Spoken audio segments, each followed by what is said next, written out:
پہلا مسئلہ آج کا یہ ہے کہ زمین حرم اور ادوات عالیات کا بوسہ لینے میں کوئی حرج نہیں ہے۔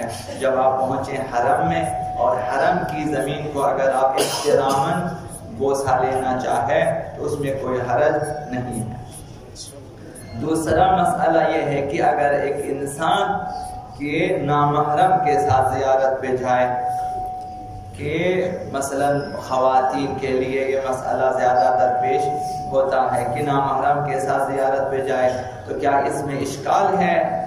تو جواب میں اتنا فرمایا کہ زیارت پہ جانا حصول ثواب کے لیے ہے۔ زیارت پہ انسان اس لیے جاتا ہے تاکہ وہ جو مذکورہ زیارت ثواب ہیں زیارتوں کے سلسلے میں وہ حاصل ہو جائے۔ اب اگر انسان کسی نامحرم کے ساتھ زیارت پہ جاتا ہے، اگر خدا نخواستہ گناہوں کا مرتکب ہو جاتا ہے تو وہ ثواب نہیں ملے گا کہ جس کا ذکر روایات میں ہوا ہے۔ تو چونکہ راستے پر اور آنے تک انسان وقتاً فوقتاً اگر گناہوں میں مبتلا ہو جاتا ہے تو پھر یہ سفر اس کے لیے جائز نہیں ہوتا، تو وہ ثواب نہیں ملے گا۔ لہٰذا اس سفر میں اگر نامحرم کے ساتھ ہیں تو کوشش کریں کہ نامحرم سے دور رہیں۔ جیسے نگاہ ہے حرام، اب ایک کمرے میں نہ بیٹھیں کہ بار بار نامحرم کو دیکھنا پڑے، اور اسی طرح صحبت حرام کہ ایسی گفتگو کی جو شرعاً جائز نہ ہو، بےہودہ گفتگو ہو یا مثلا قصد لذت کے ساتھ گفتگو ہو یا ایسی گفتگو کی جس کے بعد انسان کو خوف لاحق ہو جائے کہ گناہ میں مبتلا ہو سکتا ہے، ایسی گفتگو۔ اسی طرح سے لمس حرام کی چھونا، مثلا ایک چیز دے دے آپ ہاتھ جو ہے ہاتھ سے اٹھا لیں، اور اگر نامحرم کے ہاتھ سے جو ہے انسان کا ہاتھ مس ہو جاتا ہے تو حرام ہے، گناہ ہے۔ تو ایسی چیزوں سے پرہیز کریں۔ مخصوصاً خواتین کو چاہیے کہ نامحرم مردوں کے ساتھ نہ رہیں، کوشش کریں کہ ان سے دور رہیں۔ اگر یہ ایسی حرام چیزیں مثلا ساتھ شامل ہیں تو پھر نیکی برباد گناہ لازم والے مثال ہے۔ انسان ایک سفر پہ جائے جہاں سے کروڑوں ثواب لے کر آنا تھا، اب وہ ہزاروں گناہ لے کر آ جائیں گے واپس۔ تو لہٰذا کوشش کرنی چاہیے کہ محض زیارت پہ جانے کا ثواب نہیں ہے، شرعی حدود میں رہنا واجب ہے۔ شریعت نے راستہ دکھایا ہے، حدود بیان کی ہے کہ محرم و نامحرم کی حد یہ ہے، کیسی گفتگو جائز ہے محرم نامحرم کے مابین اور کس قسم کی گفتگو ناجائز ہے، تو انہیں دیکھنا چاہیے۔ بس اس طرح سفر کریں کہ نامحرم سے رابطے کی ضرورت نہ پڑے۔ مثلا خواتین الگ سے بیٹھیں اور جو محرم خواتین ہیں ان کے ذریعے ان کے آپس میں جو سفر کے مشکلات ہیں وہ حل کریں، لینا ہو دینا ہو کھلانا ہو تو ان کے ذریعے ہو کہ آپس میں، تو اس طرح سے، ورنہ مشکل ہے۔ تو آداب زیارت کی رعایت ضروری ہے زائرین ابا عبداللہ حسین اور زائرین اہل بیت کے لیے۔ یہ جو سفر ہے، سفر زیارت ابا عبداللہ حسین، یہ سفر حج سے بدرجہ بہتر ہے۔ سفر حج میں جو فضائل ہیں اس سفر میں اس سے کہیں زیادہ، یعنی سفر کے اعتبار سے ثواب کے اعتبار سے بہت زیادہ ہے۔ تو اسی عنوان کے تحت سوال کیا حضرت ابا عبداللہ حسین علیہ السلام کی زیارت کے سلسلے میں امام صادق علیہ السلام سے راوی نے سوال کیا، قلت له اذا خرجنا الى ابيك افكنا في الحج قال بلى۔ راوی نے امام صادق سے سوال کیا، ہم آپ کے جد ابا عبداللہ حسین کی زیارت میں نکلے تو کیا ہم واقعاً سفر حج پہ ہوتے ہیں؟ آپ جا رہے کربلا، راوی سوال کرتے کیا یہ سفر کربلا، سفر زیارت امام حسین کیا واقعاً یہ حج کا سفر ہے؟ قال بلا، امام نے فرمایا یہ حج کے سفر کی طرح ہے۔ جس طرح انسان خانہ خدا کی زیارت کے لیے مناسک حج کے لیے سفر کرتا ہے تو فرمایا کہ گویا تم حج پہ جا رہے ہو۔ راوی نے سوال کیا فَيَلْزِمُنَا مَا يَلْزِمُ الْحَاجِ، تو پھر سوال کیا اگر حج کا سفر ہے تو وہ چیزیں جو ایک حاجی کے لیے ضروری ہے سفر حج میں زائرین کے لیے بھی ضروری ہے. تو قال مما ذا، امام نے فرمایا کہ مثلا آپ کی مراد کیا ہے، مثلا کس سلسلے میں؟ بہت ساری چیزیں مشترک ہیں سفر حج اور سفر زیارت میں، اور بہت سے آداب مختلف ہیں. امام نے سوال کیا کس سلسلے میں؟ تو راوی نے سوال کیا دوبارہ، قلت من الاشیاء الذی یلزم الحاج، ہر وہ چیز جو حاجی پہ لازم ہے کہ ہمارے اوپر بھی لازم ہے، مثلا آداب سفر میں آداب رفاقت ہے، آداب ہم سفر ہے، یہ ساری چیزیں مشترک ہیں.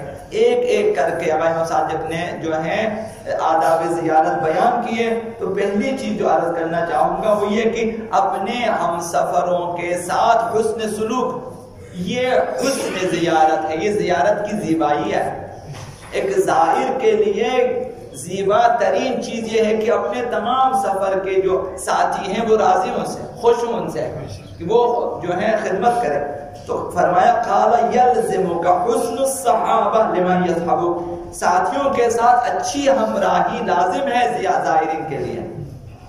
زائرین ایثار، قربانی، فداکاری کو منظر عام پہ لے آئے کہ یہ جو آقا عبداللہ بن حسین ہیں انہوں نے دنیا میں سب سے زیادہ وفاداری، سب سے زیادہ ایثار، سب سے بہتر قربانی، یہ تمام چیزیں کربلا میں پیش کی. ظاہر آقا عبداللہ بن حسین کو چاہے کہ ایثار کریں، فداکاری کریں، قربانی دیں، دوسرے زائرین کے لیے ایثار کریں، خود نہ کھائیں انہیں کھلا دیں، خود پیچھے بیٹھے انہیں آگے بٹھا دیں، ان کی سہولت کا خیال رکھیں. یہ تو اس معنوی سفر میں ایک اخلاقی چیز جس کی رعایت ضروری ہے وہ ہم سفر زائرین کے ساتھ نیک رفتاری سے پیش آنا ہے. ہر زائر دوسرے زائر کو بھی تو زائر سمجھے. جب آپ زائر آقا عبداللہ بن حسین ہیں، جو مقام، جو مرتبہ ایک زائر آقا عبداللہ بن حسین کے لیے دوسرے کے لیے بھی ہے، تو آپ یہ بھی سوچیں کہ جس طرح میں وہ بھی زائر آقا امام حسین ہے تو اس کا بھی احترام لازم ہے.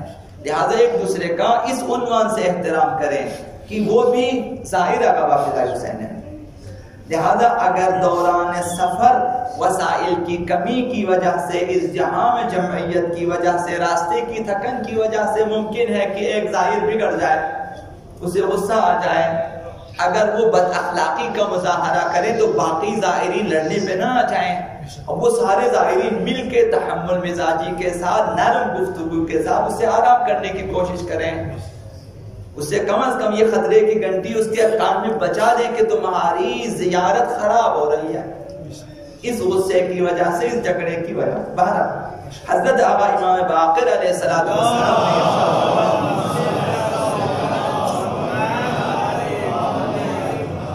فرمایا مروا شیعتنا بزیارت قبر الحسین ابن علی، میرے شیعوں کو حکم دو کہ وہ قبر آقا امام حسین کی زیارت کو آ جائیں.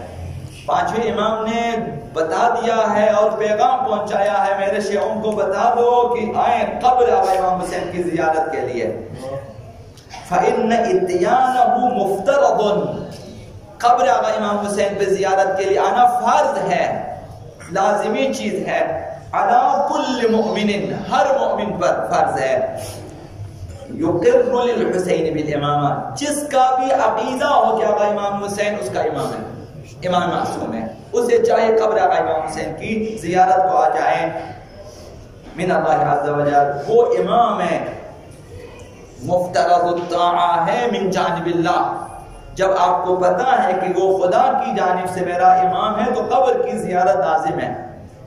تو جس طرح آقا امام رضا علیہ السلام نے ارشاد فرمایا، تمام شیعوں کی گردنوں پہ ہم ائمہ معصومین کی نسبت عہد و پیمان ہے اور قرار ہے، اور اس عہد و پیمان کی وفاداری اس عہد و پیمان سے اس وقت مکمل ہوتی ہے جب ہماری قبروں پہ زیارت کے لیے آ جائیں، ورنہ ہمارا ایمان ناقص رہ جاتا ہے، ورنہ ہمارا تشیع ناقص رہ جاتا ہے، ورنہ حتی ہمارے اعمال ناقص رہ جاتے ہیں. زیارتوں کا اثر پڑتا ہے ہمارے اعمال پہ.